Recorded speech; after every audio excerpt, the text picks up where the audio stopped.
everybody. Welcome aboard here to the Sports Talk Nation. Michael Cohen here with you. And we got a big couple of big shows here coming up that we're going to split in two. The first part of this show, we're going to talk about the Kevin Durant mess as he's trying to orchestrate a trade out of Brooklyn. Just 3 years to the day that he and Kyrie Irving signed to be here, he wants out. I have a special guest, Mr. Rick Laughland, who is a Nets fan. He's been covering the Nets for a long time, and he's got a book coming out about Nets history. So we're going to obviously talk to him about his book. But first, we're going to talk to him about this Kevin Durant situation. Then in part two, we're going to talk about his book as well. So sit tight, relax, enjoy the program.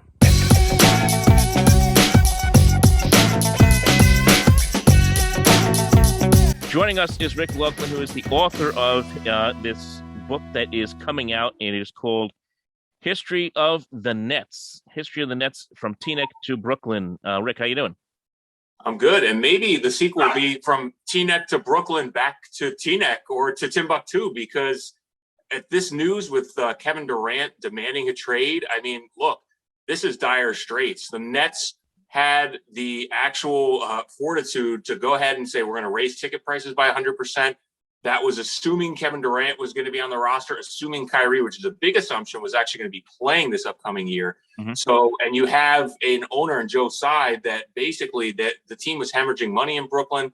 Things look to be, everything's gone sideways. But like you and I have talked about many times, Michael, we kind of saw this as a distinct possibility if this team didn't capture that narrow couple 2 to 3 year championship window. And now that's by the wayside for sure. Yeah, it's gone by the wayside, and that's the sad part of it.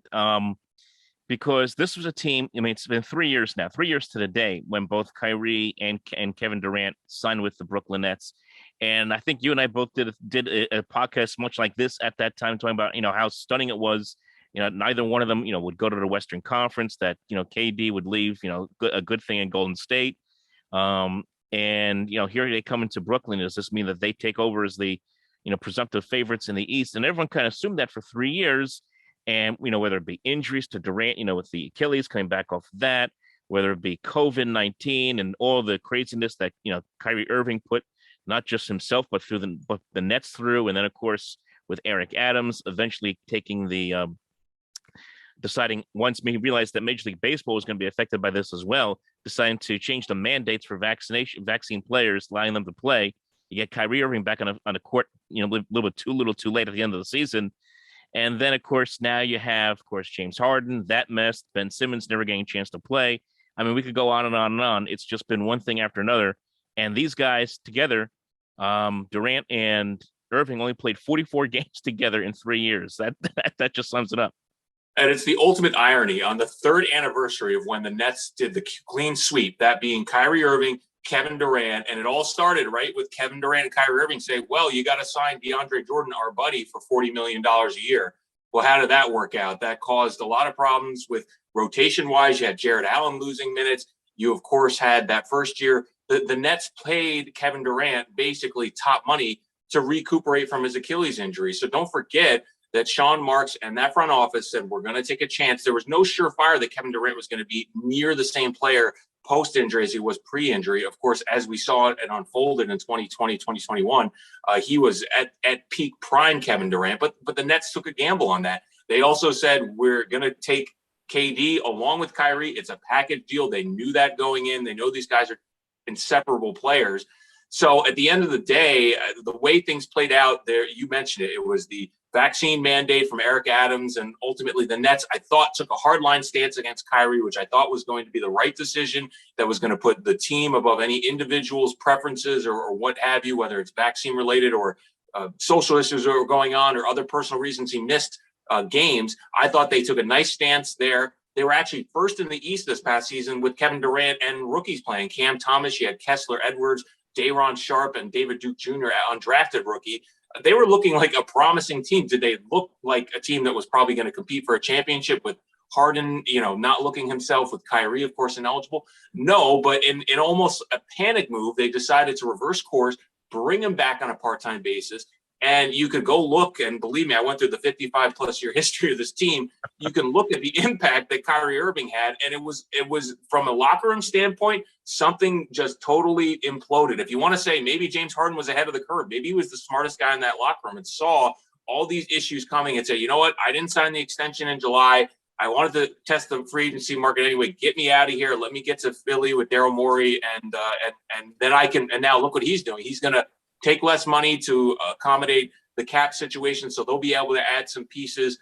So at the end of the day, obviously, there's a lot more going on, and maybe for, like I said, part 2 of a book, the rise and fall of the would-be dynasty Nets could be something we'd be talking about, a 30 for 30, and perhaps a book in 5 to 10 years. But at the end of the day, the most disappointing aspect of this is that if the Nets brass, because they knew going in, not only did Kyrie and KD want to come together, they wanted the keys to the franchise. They wanted input on every decision, whether it was getting rid of Kenny Atkinson, who of course said they were mutually parting ways, take that for what it is, and then hiring Steve Nash, which was ultimately cleared by KD and Kevin Durant. Going back to Kyrie's infamous remarks, we don't need a coach. Kevin and I can coach the team. Yeah. And you see a product of what that is right now. Steve Nash made no adjustments in the playoffs. He was handed an impossible deck with supersized egos, guys in and out of the lineup, all sorts of things out of his control. At the end of the day, you made a deal with the devil, and they are now paying the piper. Now Kevin Durant wants out, and at the first sign of any resistance from the Nets brass, that being Sean Marks and Joe Tsai, saying that, no, we're not, based on Kyrie's track record of injury, based on him not showing up game in, game out, we're not going to give him a fully guaranteed max contract, which anybody in the right mind would say. At the first sign of that, Kyrie not only does the opt-in, which nobody expected, and then, of course, KD says, trade me. So, the Nets have to cut their losses. They're going to get a historic return and a haul on what they'll ultimately get for trading Durant and or Kyrie in separate deals. Yeah. At the end of the day, for me, I think the Nets just have to do what's in the best interest of them, even if that means, and I don't think they'll do it, but holding on to these guys until training camp, until the best offer comes out there. They're in no rush. Kevin Durant signed a 4-year contract in the summer of 2021 after the Olympics, winning the gold medal of the Olympics, to recommit to this team. So he doesn't have a no trade. He can't veto anything. Yep. This has to be in Sean Marks's court to figure out how they can damage control this situation and get the best in return. Yeah, it's all in Sean Marks' control right now. I mean, even with Kyrie Irving, he had a chance. He wanted certain teams, but nobody wanted to budge except for the Lakers. I'm sure, Kyrie probably didn't like that because he doesn't like playing with LeBron James anyway, from their days in Cleveland. So that's why he said, okay, I'll just opt in, which was kind of half-hearted. And then the Nets could still trade him anyway, but now they control where they send him. They could send him to Orlando if they wanted to. Not saying they're going to, but they could do that. And with Durant, do you he's listed the Suns, the Phoenix Suns, and the Miami Heat as his preferred destinations. Phoenix just made a big contract with Devin Booker for $200 million plus. You're going to tell me that the Suns are going to be like, oh yeah, let's just add another $200 million contract in the aging Kevin Durant, who will be 34 next season. I mean, that's going to be that's a big problem for them. So if you're the Nets, do you just, look for the biggest sucker you can, someone kind of like what the Nets were a few years ago in the Western Conference, preferably, who thinks, okay, maybe we're like one player away, maybe 2 players away from a super team, from being, legitimate, maybe pretty good, like New Orleans or somebody like that. Try and make Zion Williams happy. You bring in Kevin Durant. Do you make that kind of move? I mean, that's what I'm thinking. If you're the Nets, you just try to find somebody who's willing to take that contract. And ultimately, because the Nets have a guy in Ben Simmons, who that's the other question mark. He's the less talked about supposed star on this team, but they have him, who they traded for, of course, in the James Harden trade, on a rookie max extension. So as per the NBA salary cap rules, they can't have 2 players that have signed a max rookie extension. So that includes Devin Booker. They cannot trade and try to get him, even if they were able to swing him away from Phoenix, as well as Bam Adebayo out of Miami. So those 2 guys are totally off the board. And of course, who does Kevin Durant want to be traded to? He wants to be traded to either the team that was the top seed in the Eastern Conference, that being Miami, or the top seed in the Western Conference. So that's his MO. Yeah, I mean, you look at a pattern of these guys' behavior, whether it's Kyrie, his unceremonious exit from Boston, and even, having battles with LeBron James and Tyronn Lue back in Cleveland. I mean, this is a pattern of behavior from Kyrie. And now for KD to basically, at the first sign of any, drama or any sort of situation where maybe they wouldn't be a championship team because James Harden left and you don't know about Kyrie and what pieces they can add, he just get up and left. So at the end of the day, the way I feel is that the Nets ultimately just have to hold out hope. I mean, the package that I'm hearing is around 8 from Phoenix coming over, and some role players like a Cam Thomas, and what Kevin Durant is kind of overlooking is the fact that, in order to take on his salary, those teams are going to have to part with a lot of not only just role players, but possibly star players too. Like in the case of Phoenix, they have to get rid of Ayton, who they had plans of probably not be signing anyway. So Durant is kind of looking for that easy pathway, like he did from OKC to Golden State, to basically join a dynastic type team. And I don't see, even if you have Chris Paul and you have Devin Booker and you have Kevin Durant, if the rest of that roster and those role players are barren, and Ayton is gone and Cam Thomas is gone, and all those guys that, frankly, when Chris Paul had been injured or Devin Booker were in and out of the lineup, kept them as a historic team on the regular season last year. Those guys are gone. Those aren't exactly the easiest holes to fill. So I don't think this is exactly going to be a cakewalk for Kevin Durant, whether he lands in Phoenix or Miami, nor do I think those are the best trade packages available for the Nets.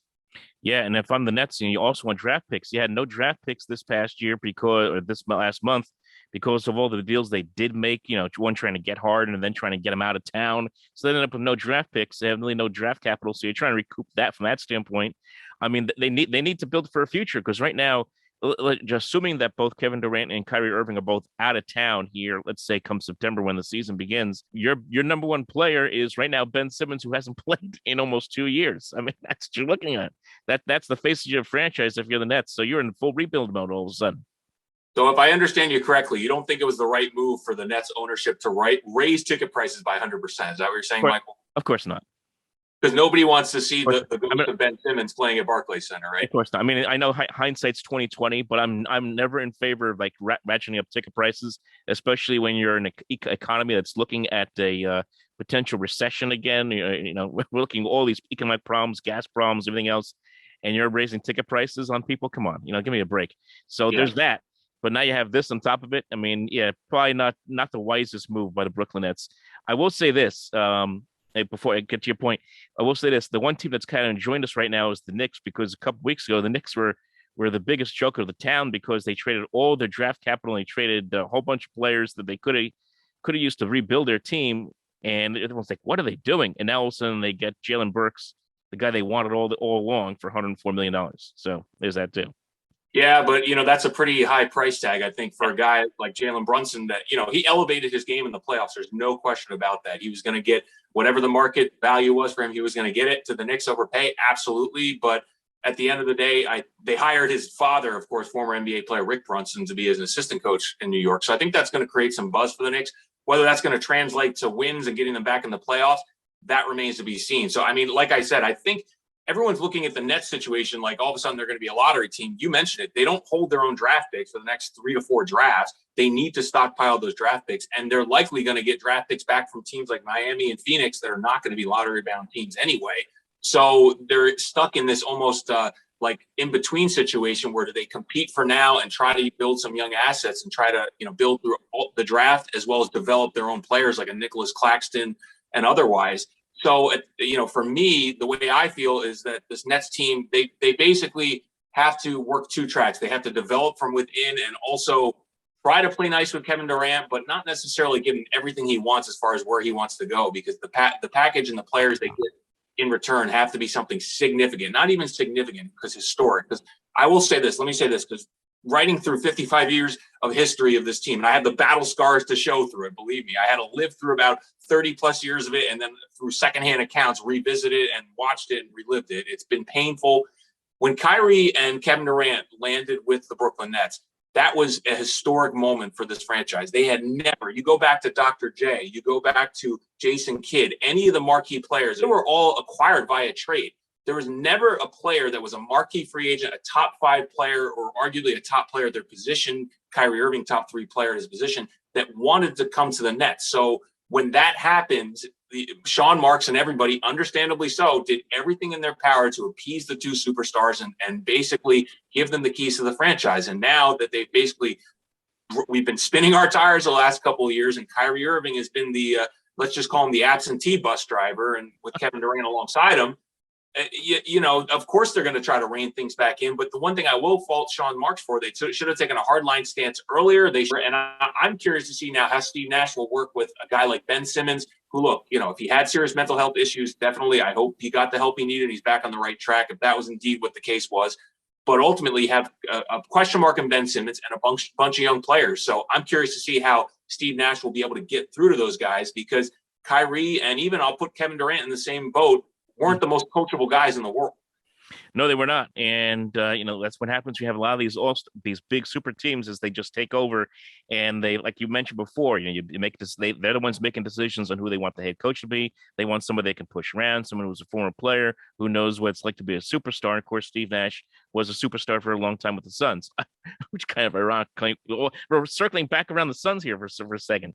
All right, everybody. So that is part one of our program here, a discussion about the Kevin Durant mess that's developed here with the Nets. Stick around, click the bottom here for part two.